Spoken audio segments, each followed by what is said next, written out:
This video is brought to you by hoodbeast.com. Design your own custom hoodies. hoodbeast.com. So what is good, YouTube? It's your boy LegendaryEA, and we're back here on this NBA Live 18. We're going to be creating a player on my main account, and if you guys missed it, I actually did make a playmaker, and I got the demo like a day early with my New Zealand account.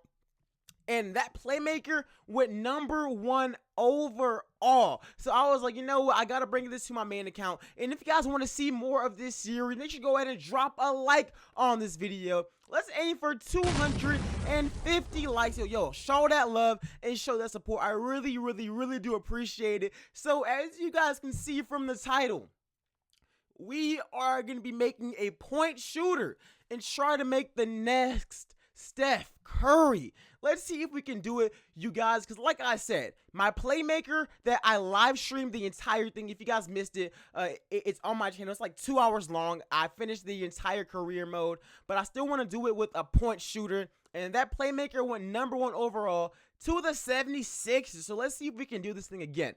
So looking at NBA Live, something that I like about them is their soundtrack, their hairstyles. Their hairstyles are on point. We know that 2K has some brand new ones, so maybe that'll be litty as well. But anyways, you guys, let me know in the comment section below if you guys want to continue to see this series. Like I said, like this thing up. It's really much appreciated. And let me know if you guys think the NBA Live 18 is good or if it's trash. I don't think it's that bad. I still think that it needs some work in the gameplay department, but it's definitely not like a horrible game. But anyways, right now we are gonna try to get my hairstyle. Obviously, I don't have a beard, but hey, kind of want one. But anyways, you guys, like I said, we are going with a point shooter because last time our playmaker went #1 overall. So let's see if we can get the same thing going with a point shooter. Let me know if you guys like this build. He's gonna be 6'4", about 205 pounds. We still got the 84 speed, so you know what, it's all good. And let me know if I should keep this point shooter going into the game or switch back to a playmaker. Let me know, and here's a cutscene.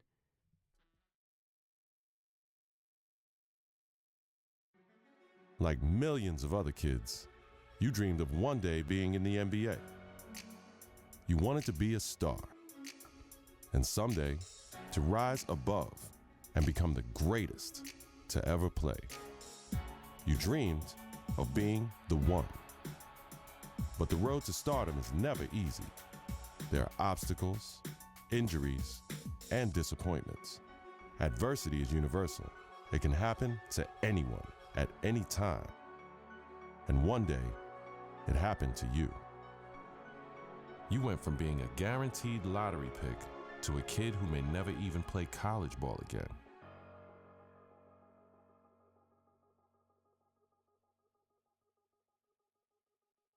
Now, look, it's always bad to hear about injuries, especially to college kids, of course. Yeah. But Stephen A. Smith, this one is particularly disheartening because we are 2 weeks into the season, and one of the top NBA prospects in the country goes down potentially with a season-ending injury, a knee injury. That's a killer. I couldn't agree more. When I heard he was carried off the floor today, all you can do is find yourself hoping that he'll make it back. That's the bottom line. But my heart goes out to him because I didn't expect this. This is a devastating injury. It's never good to have something like this happen to you. The team doctor broke the news.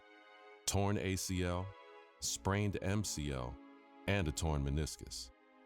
Surgery was scheduled, but your game will likely never be the same. At the 2016 NBA draft, your name is still mentioned. Not as a prospect, but as a cautionary tale.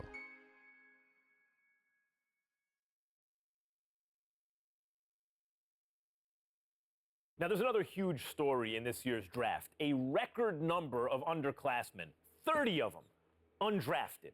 And I hope, anyway, that this is a lesson. This serves as an example to college players. I'm not talking about the ones who are genuinely one and dones, the guys you know are going to be lottery picks. I mean the rest of them. They're not sure shots. You're not sure they're going to be lottery picks.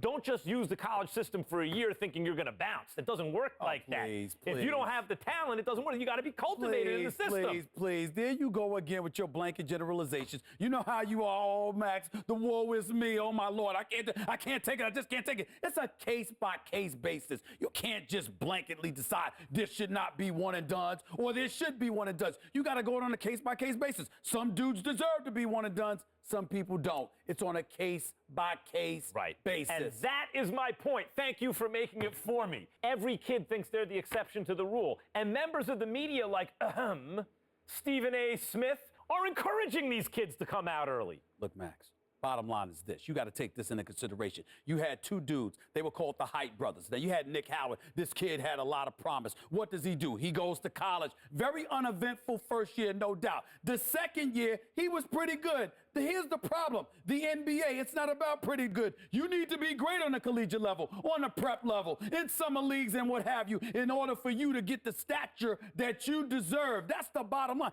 Pretty good ain't good enough to be that stud NBA. That's exactly my point.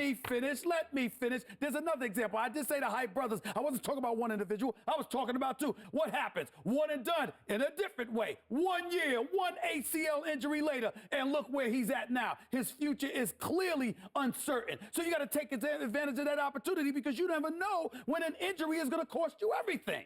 Stephen A., listen to yourself. Let's listen to yourself for a second. You give one argument for why a kid should come out early, a one-and-done situation. I can give you 30 arguments this morning alone why they should stay in school. And now you have to wonder what a kid like Nick Howard, who has given up his college eligibility, does next. What does he do next? First of all, don't sweat the technique. The argument, or one argument, as long as it's strong enough, that's all that matters. That's number one. Number two, the Hype Brothers was something special. What they really, really need to do. I'm going to tell you what they need to do, Max. They need to get back to playing together. My sources are telling me the ACL injury has been completely healed. So go on a pro-am circuit. Go in summer leagues. Do what you got to do to get back on the court together to remind everybody of what you once were. Because once you pull that off, the sky's the limit. That's what they need to do. Get back to playing ball together, because when people see what you can do as one, the other arguments don't really matter. Like I said, don't sweat the technique. Yo, that thing is so cool now that they got first take in the game. They also had me texting Nick Howard. So he says, hey, King, how do you feel about Stephen A? I was like, my phone is blowing up. He said, bro, of course it is. And I was like, yo, fam, this is bizarre. This is cray-cray. And then Max says, is that knee ready to go? Because literally, they diagnosed me with every single knee problem ever. Like, I have 3 million injuries, homie. But, yo, I was like, man, come on, man. You know, your boy is ready to play. We are the Hype Brothers. I actually like that thing, you guys. I actually like it. I think it's kind of a copy of 2K with Jackson Ellis and Justice, but he's actually like a close friend, and I think that it's going to work out a lot more effectively as well. I like this storyline, but we're going to be getting into this game at the Rucker part. But as I always say, EA always has amazing presentation. All they need is that gameplay. Sheesh. This is New York City, the mecca of basketball. The original Rucker League began here in 1947. 9 years later, the tournament found a permanent home uptown at PS 156 Playground. Those early Rucker days showcased talents like Lou Alcindor, Wilt the Stilt, and Earl the Pearl. It's also where Julius Erving became the Doctor. In 1974, the park was respectfully renamed Holcomb Rucker Park in honor of the tournament founder. Now, many have influenced the growth of the Rucker since, but none more heavily than the late great Greg Marius, founder of the EBC. Many would argue that the Ruck is the birthplace of true street ball and the crossover dribble. Considering New York City's penchant for flashy guard play, there are few who can challenge that. After the legendary exploits of Rucker alumni like Rod Strickland, Rafer Alston, and Kyrie Irving, it goes without saying that getting crossed up or banged on can happen to anybody at any given moment here. It's no wonder that this unassuming uptown playground has become the most widely recognized street ball court in the world. Rucker Park, Harlem.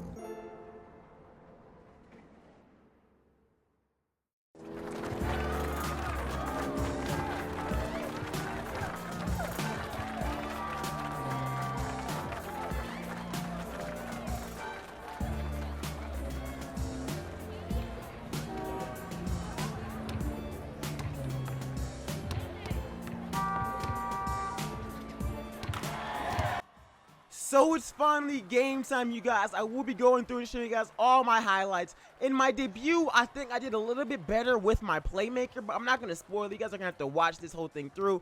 Like I said, this game is very, very weird. It's brand new.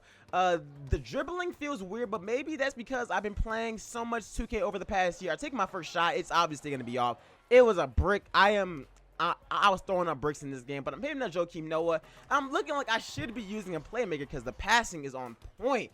But the one thing that I do like about this build is the give and take like trait. That thing is really, really cool.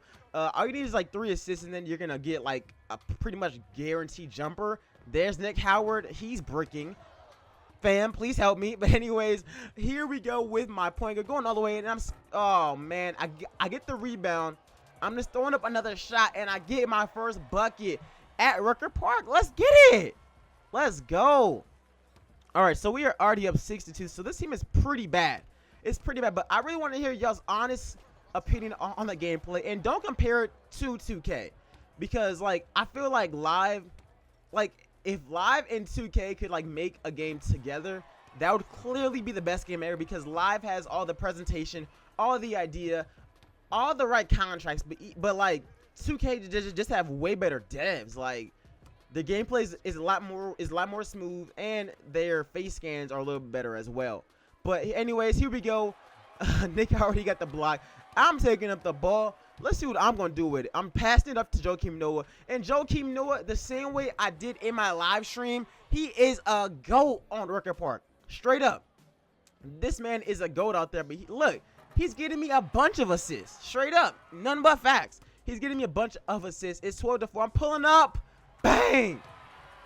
Let's go. That's what I'm talking about, y'all. That give and take badge is litty. It's litty. So I'm here on defense. Obviously, I'm not a defender at all. But yo, let's see what we can do. Let's see if we can get a stop right here. My guy's open. He ain't doing nothing with the rock. He's going up. Okay. Thank you. Appreciate that. A nice easy rebound. I'm going all the way in. Let's go. Ooh. Getting flashy with it though. Hey, yo, this game is not that bad. I actually kind of enjoy playing it. Like it's not a horrible game. It's not an amazing one either. But we get the block. I get the rebound. I'm gonna Euro step like James Harden all the way into the rack. Let's go. It's not that bad of a game to me. Like I still think that it needs work, and I hope some of the things are fixed before release date. But this is not a horrible game. And in the end, we win the game 21-4 with my assist to Joakim Noah for the winner. On our team, I think that we had Joakim and like Vince Carter, but Noah, this man was an OG out there. I was just hitting it. I was just passing him the ball, and it was pretty much guaranteed buckets. And like that's literally all it was. But I hope you guys enjoyed this video. I showed all the cutscenes, so I did leave timestamps for you guys to actually skip it. Now let's see what our performance grade was. Let's see, 71. That's like a D. That's not that good, to be honest. That's not that good. I need to go back and see what I got with my playmaker in the first game, but definitely this is going to be a work in progress. You guys, obviously I was a first pick with my playmaker, and I want to be a first pick again with, why does it say rim protector when I'm clearly a point guard?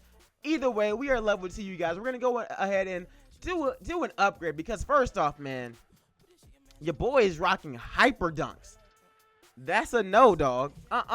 So with this next one, let's see what we're going to be able to get. Let's see. Of course, I'm going with 3-point shooting. And I'm going to be getting JJ Redick's jumper. We already got Dame Dollars shoe. You already know I'm putting it on almost immediately. You guys already know that. But we went with JJ's jumper, and it's going to help us out a little bit. I think we went up to like a 71 overall. And I'm going to go with the quick trigger personality trait. Let me know how you guys feel about all the stuff that I did in this video. I know that it was a lot, you guys. I think that this might be something that we bring to the channel, as well as Madden and stuff like that. Let me know if you guys are down with it in the comment section below. Like I said, 250 likes for the next one, you guys. Thank you guys for showing all that love and all the support. I know the channel has been kind of random lately, and that's just because 2K is so dead. But once Madden comes out live and 2K, we're going to be more on a more consistent schedule. But anyways, I hope you guys enjoyed the video. And like I said, we had to get new shoes. We can't be out here rocking hyper dunks, fam. We just can't do it. But anyways, I hope you guys enjoyed this video, and let me know if you guys want to see episode number 2 or chapter 2 and I'll catch you guys in the next one. Peace, y'all. Rad Simmons on my feet, that's why I fucked your hoe. Middle fingers to my enemies, I stay in my glove. And you know shit, they will kill you, that's how I feel. All the old folks, see us run wild, call us heat. Ballin' like Kobe, I never get cold. All of this shit, yeah, I did on my own. Told them my mama